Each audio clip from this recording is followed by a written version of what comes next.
టాటరా classic రెటినాలకు world class treatment ఇప్పుడు మన బీరంగూడలో అమెరికన్ లేజర్ ఐ హాస్పిటల్స్.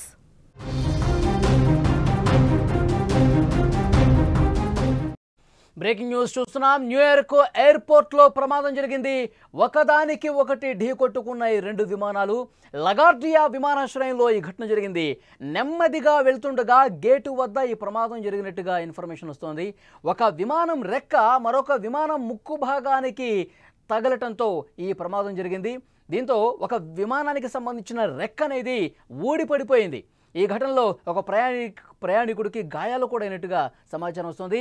ఇది న్యూయార్క్లో జరిగింది. అమెరికాలోని న్యూయార్క్లో ఉన్న లగార్డియా విమానాశ్రయంలో ఈ అనూహ్య ఘటనతో అక్కడ స్థానికంగా ఉన్నటువంటి అధికారులందరూ కూడా ఆశ్చర్యపోయారు. డెల్టా ఎయిర్లైన్స్కు చెందిన రెండు విమానాలు ఒకదానికొకటి ఢీకొట్టుకున్నాయి. ఈ ప్రమాదంలో ఒక ప్రయాణికుడికి గాయాలు కూడా అయినట్టు ఇన్ఫర్మేషన్ వస్తుంది. రెండు విమానాలు కూడా చాలా నెమ్మదిగా కదులుతున్నటువంటి సమయంలో ఒక్కసారిగా ఈ రాపిడి జరిగింది. ఒక విమానం రెక్క ఇంకో విమానానికి ముక్కుకి కొంచెం గట్టిగానే తగలటంతో రెండో విమానం ఏ విధంగా గాయాలకి గురైందో మనం చూస్తూ ఉన్నాం. రెండో విమానానికి ఏ విధంగా ధ్వంసమైంది ముందు భాగం అనేది కూడా మనం చాలా స్పష్టంగా చూడొచ్చు. అందులో ఉన్న ఒక ప్రయాణికుడికి స్వల్పంగా గాయాలనేటువంటి పరిస్థితి. ఒక విమానం ఇంకా బలంగా తగిలి ఉంటే గనక ఆ రెక్క అదేవిధంగా ముందుకు దూసుకుపోతే ఉంటే గనక కొంచెం వేగంగా ఉంటే గనక ఇంకా ప్రమాదం స్థాయి పెరిగి ఉండేదని చెప్తా ఉన్నారు. ఒక విమానానికి ఏ విధంగా ముందు భాగం ధ్వంసమైందో చాలా స్పష్టంగా అర్థమవుతుంది. ఆ రెక్క కొంత బలంగా ఢీకొట్టడం వల్ల అది జరిగింది. కానీ వేగం ఇంకా ఎక్కువ ఉంటే కనుక ప్రమాద తీవ్రత ఎక్కువ ఉండే అవకాశం ఉంది. కానీ వెంటనే అక్కడ అధికారులు రియాక్ట్ అయ్యారు. వెంటనే అక్కడ స్పందించి అంబులెన్స్ కూడా పంపించారు. ఎవరికైనా ఏమైనా ఇబ్బంది జరిగిందని చెప్పి ప్రతి ఒక్కరిని కూడా పరిస్థితిని పరిశీలించారు.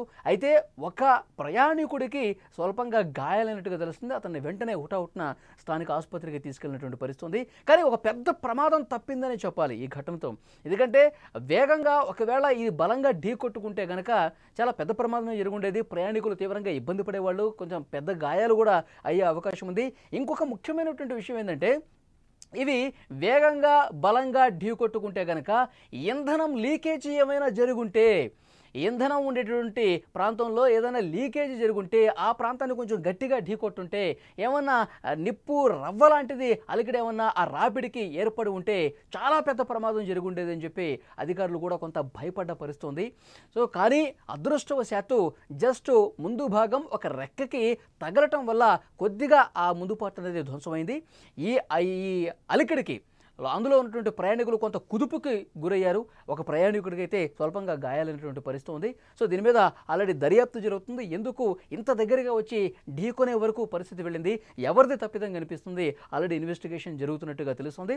సో డెఫినెట్గా ఆ గాయపడ్డ ప్రయాణికుడిగా ఆసుపత్రిలో స్వల్ప గాయాలైనవి కాబట్టి చికిత్స అందిస్తూ ఉన్నారు.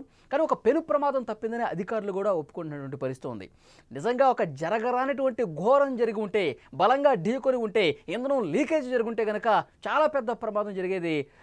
నిజంగా అలాంటిది జరగకపోవడంతో అందులో ఉన్నటువంటి ప్రయాణికులు ఊపిరి పీల్చుకున్నటువంటి పరిస్థితి. కొంతమంది ప్రయాణికులు అయితే అక్కడ ఉన్నటువంటి సిబ్బంది మీద, అక్కడ ఉన్నటువంటి అధికారుల మీద సీరియస్ అయినట్టుగా కూడా ఇన్ఫర్మేషన్ వస్తుంది. మీరు విజువల్స్లో చాలా స్పష్టంగా చూస్తున్నారు. న్యూయార్క్లో లగార్డియా విమానాశ్రయంలో రెండు విమానాలు ఢీకొన్నటువంటి సందర్భంగా అక్కడ ఉన్నటువంటి విజువల్స్ మీరు చూస్తూ ఉన్నారు.